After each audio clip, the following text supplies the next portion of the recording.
Good morning friends welcome in my YouTube channel Gupta ji की पाठशाला। Friends आज है 30 मई 2025 और आज के बनने वाले सभी करेंट अफेयर्स की यहाँ चर्चा करेंगे। लेकिन उससे पहले 29 मई 2025 के करेंट अफेयर्स का क्विक रिवीजन करेंगे। फ्रेंड्स आज कुछ विशेषांक भी है आज ही के करेंट के साथ, जैसे कि तेल और गैस के ऊपर आई रिपोर्ट। दूसरा हम देखेंगे कि भारत की तटरेखा में वृद्धि हुई है।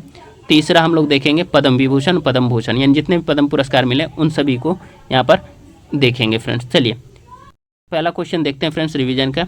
हाल ही में किस महानगर में हुई बरसात ने मई माह में होने वाले बरसात का 107 साल का रिकॉर्ड तोड़ दिया है? तो इसका आंसर हो जाएगा मुंबई। तो मुंबई ने मई माह में होने वाले बरसात के 107 साल का रिकॉर्ड को तोड़ दिया है। अगला क्वेश्चन देखते हैं फ्रेंड्स। रूस के राष्ट्रपति व्लादिमीर पुतिन को नाइस जेंटलमैन बताने वाले किस नेता ने उन्हें सनकी करार दिया है? तो इसका आंसर हो जाएगा डोनाल्ड ट्रंप। तो डोनाल्ड ट्रंप ने व्लादिमीर पुतिन को सनकी बोला है। ठीक है, चलिए अगला क्वेश्चन देखते हैं। हाल ही में पोप लियो 14वें ने स्वयं को क्या घोषित किया है? तो इसका आंसर हो जाएगा रोमन। तो हाल ही में पोप लियो 14वें ने स्वयं को रोमन घोषित किया है। अगला क्वेश्चन है फ्रेंड्स। हाल ही में किस राज्य में वैज्ञानिकों ने कैलिफेया सिनुओ फकार्टा नामक डेम सफली की एक नई प्रजाति की खोज की है? तो इसका आंसर हो जाएगा अरुणाचल प्रदेश। तो अरुणाचल प्रदेश में वैज्ञानिकों ने कैलिफेया सिनुओ फकार्टा नामक डेम सफली की एक नई प्रजाति की खोज की है। अगला क्वेश्चन देखते हैं फ्रेंड्स। खबरों में रहा किलाउआ ज्वालामुखी किस देश में स्थित है? तो इसका आंसर हो जाएगा संयुक्त राज्य अमेरिका। तो संयुक्त राज्य अमेरिका में किलाउआ ज्वालामुखी स्थित है जो हाल ही में फटा है। अगला क्वेश्चन देखते हैं फ्रेंड्स। हाल ही में चर्चा में रहा राष्ट्रीय शिक्षुता संवर्धन योजना यानी कि NAPS किस मंत्रालय की एक पहल है? तो इसका आंसर हो जाएगा कौशल विकास और उद्यमिता मंत्रालय। तो राष्ट्रीय शिक्षुता संवर्धन योजना कौशल विकास और उद्यमिता मंत्रालय की एक पहल है। अगला क्वेश्चन देखते हैं फ्रेंड्स। ज्योतिरादित्य M सिंधिया द्वारा घोषित 9वीं इंडिया मोबाइल कांग्रेस 2025 का विषय क्या है? तो इसका आंसर हो जाएगा परिवर्तन के लिए नवाचार यानी कि इनोवेट टू ट्रांसफॉर्म होना चाहिए। ठीक है, इनोवेशन फॉर ट्रांसफॉर्मेशन होना चाहिए। ठीक है, तो देखिए ज्योतिरादित्य M सिंधिया द्वारा घोषित 9वीं इंडिया मोबाइल कांग्रेस 2025 का विषय जो है परिवर्तन के लिए नवाचार यानी इनोवेशन फॉर ट्रांसफॉर्म, ये होगा इसका फ्रेंड्स। यहाँ चेंज लिखा हुआ, ठीक है, कोई बात नहीं है। चलिए अगला क्वेश्चन देखते हैं। हाल ही में समाचारों में रहा INS ब्रह्मपुत्रा किस प्रकार का नौसैनिक पोत है? तो इसका आंसर हो जाएगा निर्देशित मिसाइल फ्रिगेट। तो हाल ही में समाचारों में रहा INS ब्रह्मपुत्रा जो है निर्देशित मिसाइल फ्रिगेट यानी कि गाइडेड मिसाइल फ्रिगेट है। अगला क्वेश्चन देखते हैं फ्रेंड्स। किस संस्थान ने स्पेक्ट्रल फंक्शन का उपयोग करके क्वांटम सामग्रियों में टोपोलॉजिकल इन्वेरिएंट का पता लगाने के लिए एक नई विधि की खोज की है? तो इसका आंसर हो जाएगा रमन अनुसंधान संस्थान बेंगलुरु यानी कि रमन रिसर्च इंस्टीट्यूट बेंगलुरु में। ठीक है, यानी कि RRI भी कह सकते हैं। देखिए रमन अनुसंधान संस्थान ने स्पेक्ट्रल फंक्शन का उपयोग करके क्वांटम सामग्रियों में टोपोलॉजिकल इन्वेरिएंट का पता लगाने के लिए एक नई विधि की खोज की है फ्रेंड्स। चलिए अगला क्वेश्चन देखते हैं। हाल ही में समाचार पत्रों में रहा किस राज्य में एक परिवार एक उद्यमी अभियान शुरू किया गया है? तो इसका आंसर हो जाएगा आंध्र प्रदेश। तो आंध्र प्रदेश में हाल ही में एक परिवार एक उद्यमी अभियान को शुरू किया है, लेकिन इसके साथ साथ सिक्किम में भी चालू की गई है, केरल में भी ये चालू की गई पहले से है, और अभी बिहार में एक योजना चल रही है मुख्यमंत्री उद्यमी योजना। ध्यान रखिएगा फ्रेंड्स। अगला क्वेश्चन देखते हैं। कौन सा राज्य हाल ही में 100% विद्युतीकृत रेल नेटवर्क वाला राज्य बन गया है? तो इसका आंसर हो जाएगा गुजरात। तो गुजरात जो है 100% विद्युतीकृत रेल नेटवर्क वाला राज्य बन गया और ये 24वां राज्य ऐसा है। अगला क्वेश्चन चलिए फ्रेंड्स अगला क्वेश्चन देखते हैं। किसे फीबा महिला एशिया कप 2000 की ब्रांड एम्बेसडर नियुक्त किया गया है? तो इसका आंसर हो जाएगा मियाओ लीजी को। तो हाल ही में मियाओ लीजी को फीबा महिला एशिया कप 2025 की ब्रांड एम्बेसडर नियुक्त किया गया है। अगला क्वेश्चन देखते हैं फ्रेंड्स। डेनियल नोबोआ निम्न में से किस देश के 48वें राष्ट्रपति नियुक्त किए गए हैं? तो इसका आंसर हो जाएगा इक्वाडोर। तो डेनियल नोबोआ जो है इक्वाडोर के 48वें राष्ट्रपति के रूप में नियुक्त किए गए हैं। अगला क्वेश्चन देखते हैं फ्रेंड्स। हाल ही में किसने अपना डिजी पिन जाने और अपना पिन कोड जाने पोर्टल नामक 2 नए डिजिटल प्लेटफॉर्म लॉन्च किए हैं? तो इसका आंसर हो जाएगा डाक विभाग यानी कि पोस्टल डिपार्टमेंट। तो हाल ही में पोस्टल डिपार्टमेंट ने अपना डीजी पिन जाने और अपना पिन कोड जाने पोर्टल नामक 2 डिजिटल प्लेटफॉर्म को लॉन्च किया है। चलिए फ्रेंड्स, आज की करंट अफेयर्स की चर्चा करते हैं। पहला क्वेश्चन देखते हैं, किस राज्य सरकार ने हाल ही में कोंकण रेलवे कॉरपोरेशन लिमिटेड के भारतीय रेलवे के साथ विलय को मंजूरी दी है? तो इसका आंसर हो जाएगा फ्रेंड्स डी महाराष्ट्र। तो हाल ही में महाराष्ट्र सरकार ने कोंकण रेलवे कॉरपोरेशन लिमिटेड के भारत के साथ विलय को मंजूरी दी है। डिटेल्स देखते हैं फ्रेंड्स। देखिए, महाराष्ट्र सरकार द्वारा कोंकण रेलवे कॉरपोरेशन लिमिटेड को भारतीय रेलवे में विलय करने का हाल ही में लिया गया निर्णय भारत के रेलवे बुनियादी ढांचे में विकास को दर्शाता है। यह विलय गोवा, कर्नाटक और केरल से मंजूरी मिलने के बाद हुआ है, जिससे राष्ट्रीय नेटवर्क में एक महत्वपूर्ण रेलवे लाइन के एकीकरण का मार्ग प्रशस्त हुआ। 1990 ईस्वी में स्थापित कोंकण रेलवे भारत के सुंदर पश्चिमी तट पर महाराष्ट्र, गोवा, कर्नाटक और केरल को जोड़ने वाली एक महत्वपूर्ण कड़ी के रूप में कार्य करता है। इसका प्राथमिक उद्देश्य जो था फ्रेंड्स, वो पश्चिमी घाट के चुनौतीपूर्ण भूभाग से रेलवे लाइनों का निर्माण करना था। आधिकारिक संचालन जनवरी 1998 में शुरू हुआ, जिसने 741 किलोमीटर का मार्ग प्रशस्त किया था। अब देखिए, भारत सरकार की इसमें 51% की हिस्सेदारी है, जबकि महाराष्ट्र सरकार की इसमें हिस्सेदारी 22% की, कर्नाटक सरकार की 15% की, गोवा की 6% की हिस्सेदारी रही है और केरल की भी 6% की हिस्सेदारी रही है फ्रेंड्स। चलिए अगला क्वेश्चन देखते हैं। हाल ही में किसे रक्षा अनुसंधान एवं विकास संगठन यानी DRDO का अध्यक्ष नियुक्त किया गया है? इसका आंसर हो जाएगा friends A Sameer V Kamath को। तो हाल ही में समीर वी कामत को DRDO का अध्यक्ष पुनर्नियुक्त किया गया है, यानी 1 साल का जो है इन्हें एक्सटेंशन मिला है फ्रेंड्स। डिटेल्स देख लेते हैं। देखिए, रक्षा अनुसंधान एवं विकास संगठन DRDO के अध्यक्ष डॉक्टर समीर वी कामत के कार्यकाल को 1 वर्ष तक के लिए बढ़ा दिया गया। सरकार के एक आधिकारिक आदेश के अनुसार अब वे 31 मई 2026 तक DRDO के प्रमुख पद पर बने रहेंगे। ये फैसला केंद्र सरकार की नियुक्ति समिति ने लिया है। उन्हें पहले भी मई 2024 में 1 वर्ष का विस्तार दिया गया था। बात हो रही है यहाँ पर DRDO की। तो DRDO का मुख्यालय नई दिल्ली में है। DRDO की स्थापना जो है 1958 में हुई थी और इसके अध्यक्ष अभी समीर वी कामत हैं। चलिए फ्रेंड्स, अगला क्वेश्चन देखते हैं। कौन सा शहर रेलवे नेटवर्क से जुड़ने वाला पूर्वोत्तर क्षेत्र का चौथा राजधानी शहर बन गया है? तो इसका आंसर हो जाएगा सी आइजोल। तो देखिए, हाल ही में आइजोल जो है रेलवे नेटवर्क से जुड़ने वाला पूर्वोत्तर क्षेत्र का चौथा राजधानी शहर बन गया है। डिटेल्स देखते हैं फ्रेंड्स। देखिए, मिजोरम जो है रेल संपर्क वाली चौथा पूर्वोत्तर राज्य बन गया है, जिसकी राजधानी आइजोल राष्ट्रीय रेल नेटवर्क से जुड़ गई है। अन्य 3 राज्य जो है असम, त्रिपुरा, अरुणाचल प्रदेश है। अब तक मिजोरम में ट्रेन केवल 1.5 किलोमीटर तक ही जाती थी। आइजोल गुवाहाटी, अगरतला और ईटानगर के बाद रेल संपर्क प्राप्त करने वाला पूर्वोत्तर का चौथा राजधानी शहर है फ्रेंड्स। देखिए, राज्य में जो है आखिरी रेलवे लाइन जो है कोलासिब जिले के बेराबी में थी, जो असम सीमा से सिर्फ 1.5 किलोमीटर यानी 1.5 किलोमीटर दूर है। अब देखिए, बेराबी सेरांग रेल परियोजना बेराबी को सेरांग से जोड़ती है। सेरंग को आइजोल का उपग्रह शहर माना जाता है और यह राज्य की राजधानी से सिर्फ 20 किलोमीटर दूर है फ्रेंड्स। अगला क्वेश्चन देखते हैं फ्रेंड्स, ये काफ़ी इंपॉर्टेंट है, इसमें डिटेल से सारी चीज़ें देखिएगा। देखिए, बिहार की लोक गायिका डॉक्टर शारदा सिन्हा को हाल ही में कौन से पुरस्कार से सम्मानित किया गया है? तो इसका आंसर हो जाएगा फ्रेंड्स बी इसका आंसर हो जाएगा पद्म विभूषण। तो देखिए, हाल ही में बिहार की लोक गायिका डॉक्टर शारदा सिन्हा को जो है पद्म विभूषण पुरस्कार से सम्मानित किया गया है।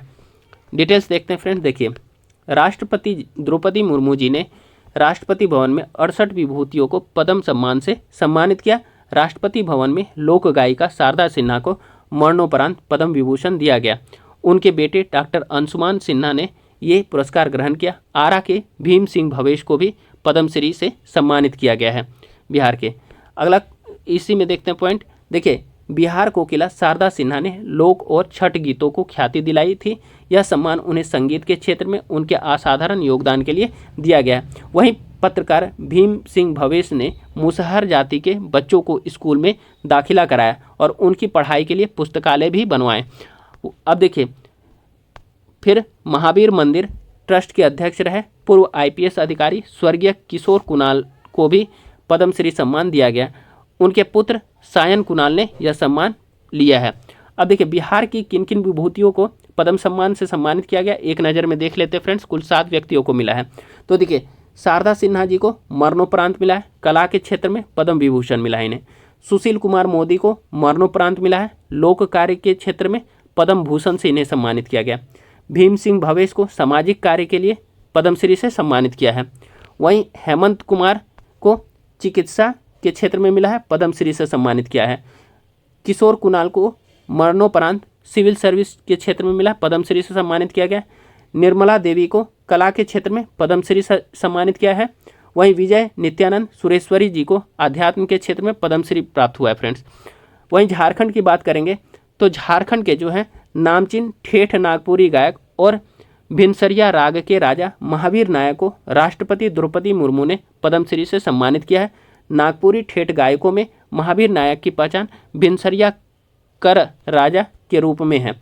अब देखिए नागपुरी गीत संगीत को उन्होंने 50 वर्षों से भी अधिक समय दिया है। इनसे पहले झारखंड के मुकुंद नायक और मधु मंसूरी हंसमुख को जो है पद्मश्री से नवाजा जा चुका है फ्रेंड्स। अब देखिए बात हो रही है पद्म विभूषण की, तो पद्म विभूषण पहले देख लेते हैं फ्रेंड्स किन व्यक्तियों को मिला। तो कुल मिलाकर पद्म विभूषण 7 व्यक्तियों को मिला है। ठीक है, पहला देखते हैं दुबबूर नागेश्वर रेड्डी, दवा के क्षेत्र में तेलंगाना के। दूसरा न्यायमूर्ति श्री जगदीश सिंह खेहर, सार्वजनिक मामलों में चंडीगढ़ के। ठीक है, श्रीमती कुमुदनी रजनीकांत लखिया को मिला, कला के क्षेत्र में गुजरात। अगला कोई है इसी में कि लक्ष्मी नारायण सुब्रमण्यम, कला के क्षेत्र में कर्नाटक। MT वासुदेवन नायर, मरणोपरांत साहित्य और शिक्षा केरल के। ओसामू सुजुकी, मरणोपरांत व्यापार और उद्योग जापान के। शारदा सिन्हा जी को मरणोपरांत कला बिहार कोकिला भी कहा जाता था, इन्हें भी मिला है पद्म विभूषण। ठीक है फ्रेंड्स, चलिए फ्रेंड्स अब हम लोग नेक्स्ट क्वेश्चन देखते हैं। रक्षा अनुसंधान एवं विकास संगठन DRDO ने किस शहर में क्वांटम प्रौद्योगिकी अनुसंधान केंद्र यानी कि QTRC का उद्घाटन किया है? तो इसका आंसर हो जाएगा फ्रेंड्स बी इसका आंसर हो जाएगा नई दिल्ली। तो हाल ही में DRDO ने क्वांटम प्रौद्योगिकी अनुसंधान केंद्र का उद्घाटन नई दिल्ली में किया है।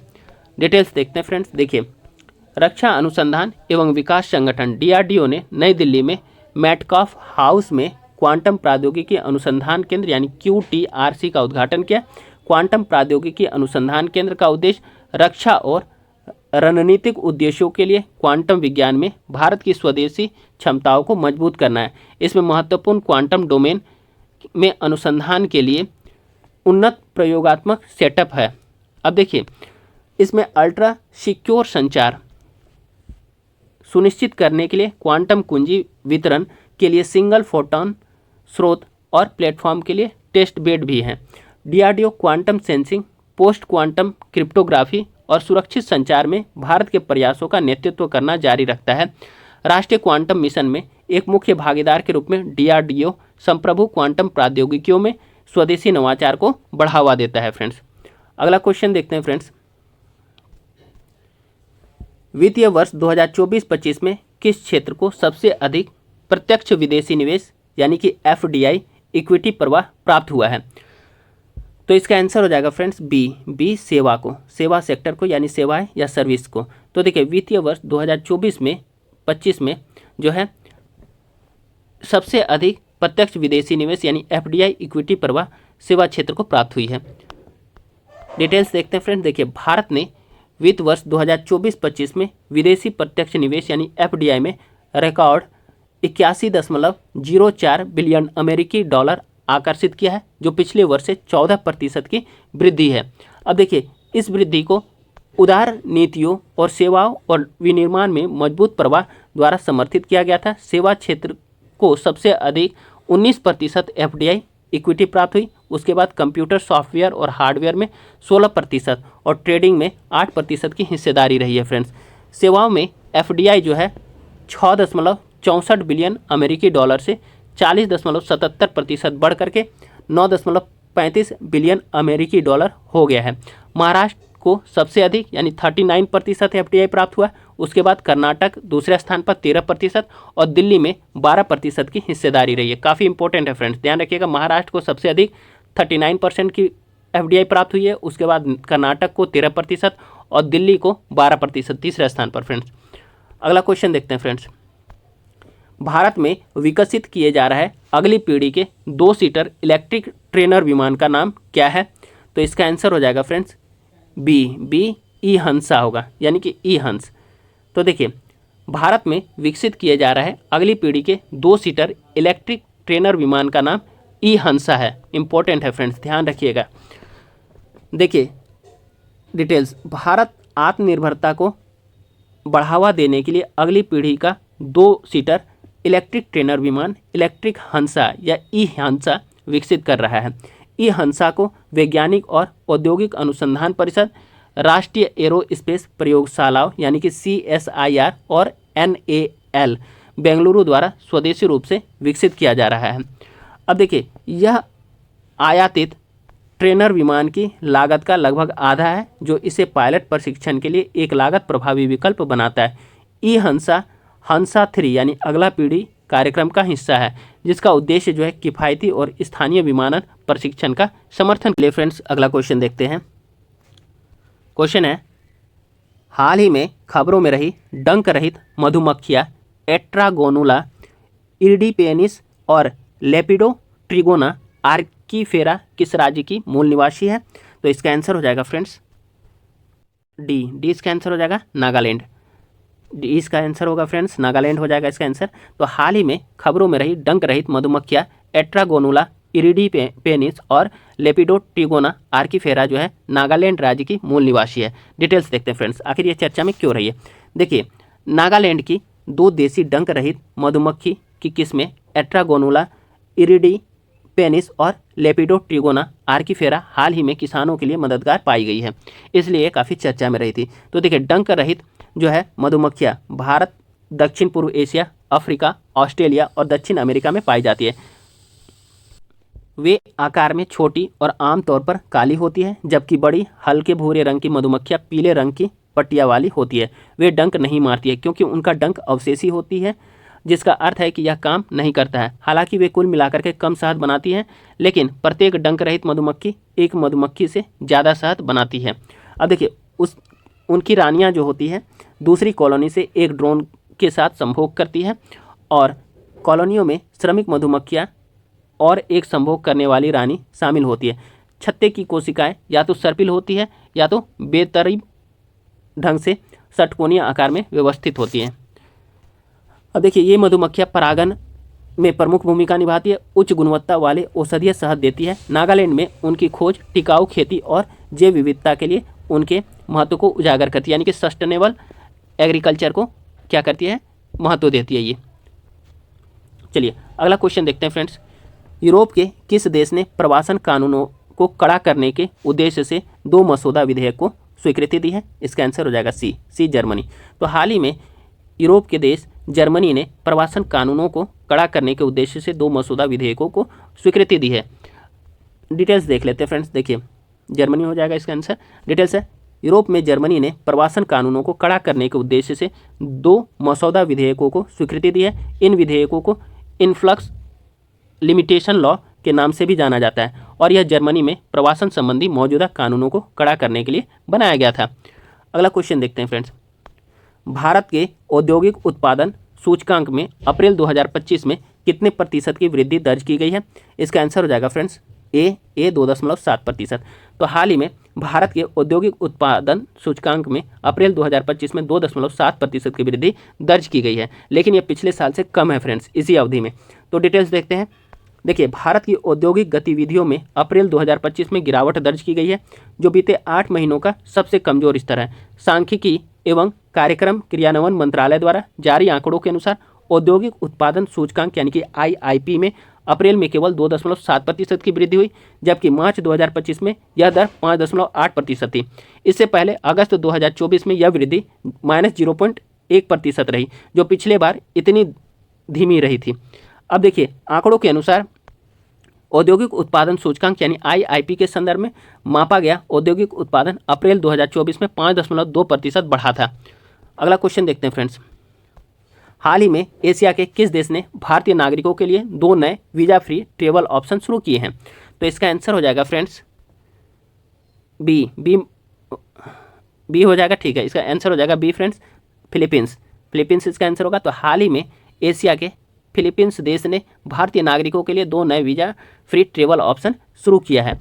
डिटेल्स देख लेते हैं फ्रेंड्स। देखिए, फिलीपींस ने भारतीय नागरिकों के लिए 2 नए वीज़ा फ्री ट्रेवल ऑप्शन शुरू किए हैं। अब भारतीय पर्यटक बिना वीज़ा के फिलीपींस में 14 या 30 दिनों तक रह सकते हैं। मई 2025 से यह नया नियम प्रभावी हो गया है फ्रेंड्स। चलिए फ्रेंड्स, अगला क्वेश्चन। संयुक्त राष्ट्र द्वारा कितने भारतीय शांति रक्षकों को डेग हैमरशॉल्ड मेडल से सम्मानित करने की घोषणा की गई है? तो इसका आंसर हो जाएगा बी यानी कि 2। तो संयुक्त राष्ट्र द्वारा 2 भारतीय शांति रक्षकों को डेग हैमरशॉल्ड मेडल से सम्मानित करने की घोषणा की गई है फ्रेंड्स। अब देखिए, संयुक्त राष्ट्र ने 2 भारतीय शांति रक्षकों को डेग हैमरशॉल्ड मेडल से सम्मानित करने की घोषणा की है। यह मेडल उन शांति रक्षकों को दिया जाता है जो ड्यूटी के दौरान अपनी जान गंवाते हैं। अगला क्वेश्चन देखते हैं फ्रेंड्स। देखिए, हाल ही में विश्वविद्यालय अनुदान आयोग यानी यूजीसी द्वारा कितने विदेशी विश्वविद्यालयों के कैंपस को भारत में स्थापित करने की मंजूरी दी गई है? तो इसका आंसर हो जाएगा फ्रेंड्स सी यानी कि 5, ठीक है, 5 हो जाएगा। तो हाल ही में विश्वविद्यालय अनुदान आयोग यानी कि यूजीसी द्वारा भारत में 5 विश्वविद्यालयों के कैंपस को स्थापित करने की मंजूरी दी गई है, यानी कि खोलने की मंजूरी दी है। तो देखते हैं हम लोग डिटेल्स। देखिए, इलिनॉइस, लिवरपूल, विक्टोरिया सहित 5 वैश्विक विश्वविद्यालय भारत में अपने परिसर खोलेंगे। भारत में प्रमुख विश्वविद्यालय परिसरों के खुलने से जैसे कि Illinois institute of technology USA, ठीक है, वेस्टर्न सिडनी यूनिवर्सिटी ऑस्ट्रेलिया का, यूनिवर्सिटी ऑफ लिवरपूल यूके का इत्यादि विदेश में अध्ययन करने के इच्छुक और वैश्विक स्तर की शिक्षा प्राप्त करने के इच्छुक छात्रों को लाभ होगा। अब देखिए, यूजीसी ने हाल ही में इन विश्वविद्यालयों को भारत में अपने परिसर स्थापित करने की मंजूरी दी है फ्रेंड्स। चलिए फ्रेंड्स, अगला क्वेश्चन देखते हैं। क्वेश्चन है, किस स्थान पर भारत की पहली जीन संपादित भेड़ को विकसित किया गया है? इसका आंसर हो जाएगा ए कश्मीर में। तो कश्मीर में कहाँ पर? शेरे कश्मीर यूनिवर्सिटी में। तो हाल ही में कश्मीर में भारत की पहली जीन संपादित भेड़ को विकसित किया गया है। डिटेल्स देख लेते हैं फ्रेंड्स। देखिए, कश्मीर के शोधकर्ताओं ने ICAR द्वारा वित्त पोषित एक परियोजना के तहत CRISPR और Cas9 तकनीक का उपयोग करके भारत की पहली जीन संपादित भेड़ को सफलतापूर्वक विकसित किया गया है। अब देखिए, उन्होंने स्थानीय मेरिनो भेड़ों में मायोस्टिन जीन को संपादित किया, जिससे यूरोपीय टेक्सेल भेड़ की तरह ही मांसपेशियों का द्रव्यमान 30% बढ़ गया। इसमें कोई विदेशी DNA नहीं है, जिससे यह गैर ट्रांसजेनिक बन गया है। अब देखिए, जीन संपादन की बात हो रही है, तो जीन संपादन क्या होता है फ्रेंड्स, या जीन एडिटिंग क्या होता है? तो देखिए, जीन एडिटिंग या जीनोम एडिटिंग एक जैव प्रौद्योगिकी है जो किसी जीव की आनुवांशिक पदार्थ जैसे कि DNA और RNA के सटीक संशोधन को सक्षम बनाती है। यह वैज्ञानिकों को विशेष उपकरणों का उपयोग करके जीनोम के भीतर विशिष्ट जीन अनुक्रमों को जोड़ने, हटाने या बदलने की अनुमति देता है। यही जीन एडिटिंग है फ्रेंड्स। अगला क्वेश्चन देखते हैं।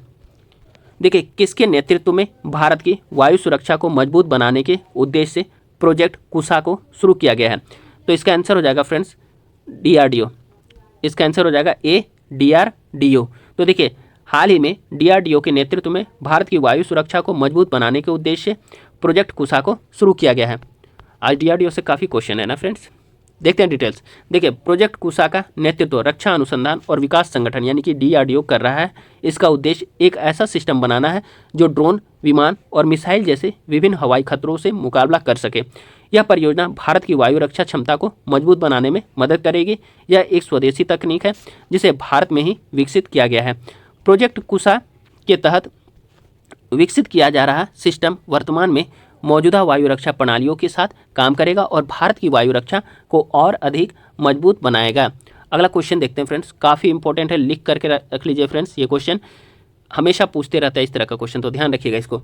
देखिए, हाल ही में गृह मंत्रालय के अनुसार भारत की तटरेखा की लंबाई 7516.6 किलोमीटर से बढ़कर कितने किलोमीटर हो गई है? इंपॉर्टेंट है फ्रेंड्स, वेरी वेरी इंपॉर्टेंट। तो इसका आंसर हो जाएगा फ्रेंड्स डी इसका आंसर हो जाएगा 11,099। तो देखिए, 11,099 हाल ही में गृह मंत्रालय की रिपोर्ट के अनुसार भारत की तटरेखा की लंबाई 7516.6 किलोमीटर से बढ़कर के 11,099 किलोमीटर हो गई है। अब इसका डिटेल्स देखते हैं फ्रेंड्स। देखिए, भारत सरकार ने अपने भौगोलिक मापदंडों में एक ऐतिहासिक संशोधन करते हुए देश की समुद्र तट रेखा की लंबाई को 7,516.6 किलोमीटर से बढ़ा करके 11,098.8 किलोमीटर कर दिया है। एग्जैक्ट कितना है? 11,098.8 किलोमीटर, यानी कि लगभग 50% की वृद्धि बिना किसी नई भूमि को जोड़े हुई है। यह जानकारी गृह मंत्रालय के 2023-24 की वार्षिक रिपोर्ट में सामने आई है। अगला क्वेश्चन देखते हैं फ्रेंड्स। चलिए फ्रेंड्स, अगला क्वेश्चन देखते हैं। हाल ही में आई रिपोर्ट के अनुसार 2025 में सबसे अधिक तेल और गैस भंडार वाला देश कौन सा है? तो इसका आंसर हो जाएगा बी वेनेजुएला। तो हाल ही में आई एक रिपोर्ट के अनुसार 2025 में सबसे अधिक तेल और गैस भंडार वाला देश वेनेजुएला बना है। डिटेल्स देखते हैं फ्रेंड्स। इसमें देखिएगा थोड़ा सा कुछ डिफरेंट होगा, आगे बढ़ेंगे तो ठीक है। देखिए 2025 में आए रिपोर्ट के अनुसार वेनेजुएला में दुनिया का सबसे बड़ा प्रमाणित कच्चा तेल भंडार है, जिसका अनुमान जो है 300 बिलियन बैरल से ज़्यादा है। ये विशाल भंडार मुख्य रूप से ओरिनोको बेल्ट में स्थित है, जो अतिरिक्त भारी कच्चे तेल से समृद्ध क्षेत्र है। अपनी प्रचुरता के बावजूद आर्थिक अस्थिरता, प्रतिबंधों और बिगड़ते बुनियादी ढांचे के कारण वेनेजुएला की तेल निकालने और उसे परिष्कृत करने की क्षमता बहुत ही सीमित है। अब देखिए हाल ही में आई इस रिपोर्ट में सबसे अधिक केवल गैस भंडार की बात की जाए तो वो रूस के पास है। तो हाल ही में रिपोर्ट के अनुसार 2025 में सबसे अधिक गैस भंडार रूस के पास है, ध्यान रखिएगा फ्रेंड्स। और तेल और गैस बोलेगा तो वेनेजुएला मारिएगा, और केवल तेल भी बोलेगा तो वेनेजुएला। चलिए अब देखते हैं। पहले स्थान पर वेनेजुएला है, जो कि 300 अरब बैरल से अधिक भंडार है, 200 ट्रिलियन क्यूबिक फीट से अधिक दुनिया का सबसे बड़ा तेल भंडार है। अब देखिए प्रतिबंधों के कारण इसका विकास जो है बाधित है। सऊदी अरब जो है 267 अरब बैरल से अधिक, 300 ट्रिलियन क्यूबिक फीट से अधिक इसका भंडार है। अब देखिए अरामको के माध्यम से वैश्विक निर्यातक बना हुआ है, ठीक है। अब देखिए ईरान जो है 155 अरब बैरल से अधिक इसका भंडारण है, और 1200 ट्रिलियन क्यूबिक फीट से अधिक साउथ पार्स क्षेत्र में इसका क्षेत्र विस्तृत है। अब देखिए अंतर्राष्ट्रीय प्रतिबंधों के कारण यह भी सीमित हो गई है। फिर आपका रूस लगभग 107 अरब बैरल यानी कि 1300 ट्रिलियन क्यूबिक फीट से अधिक दुनिया में सबसे बड़ा गैस भंडार वाला देश है। अब एशियाई बाजारों में यह जो है अपना ध्यान केंद्रित करता है। वहीं अमेरिका की बात की जाए तो अमेरिका जो है शीर्ष एलएनजी निर्यातक देश है। एलएनजी शीर्ष निर्यातक देश कौन सा है? तो अमेरिका है फ्रेंड्स। चलिए फ्रेंड्स, आज का जो है सेशन यहीं समाप्त होता है। कल फिर हम आप लोगों के समक्ष नए सेशन के साथ उपस्थित होंगे फ्रेंड्स। आप लोग गुप्ता जी की पाठशाला यूट्यूब चैनल को सब्सक्राइब कीजिए फ्रेंड्स। सेशन को ज़्यादा से ज़्यादा लोगों के बीच में शेयर कीजिए, वीडियो को अधिक से अधिक लाइक कीजिए, इस पर कमेंट कीजिए फ्रेंड्स। धन्यवाद। Have a great day.